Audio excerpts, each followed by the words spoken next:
České republice nyní neexistuje nezávislá instituce, která by se zabývala ochranou dětských práv. A i tato práva je třeba samozřejmě chránit. Jejich ochrana je roztříštěna mezi mnoho organizací, ministerstev a dalších orgánů a je proto vhodné a potřebné, aby byla zřízena instituce, která se bude jako nezávislá instituce dětskými právy zabývat.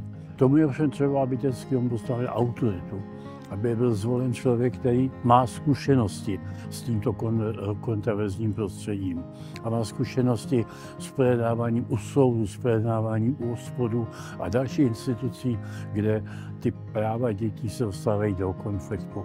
Jeho zákonodárný proto bude mít možnost u soudu, bude mít možnost vstupovat do řízení a podobně.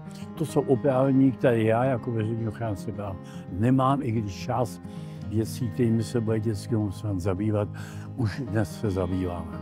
Vítáme proto, že dětský ombudsman bude zřízen zde, v brněnské kanceláři ochránce práv a dětský ombudsman náš bude zvolen tady. Velmi vítám.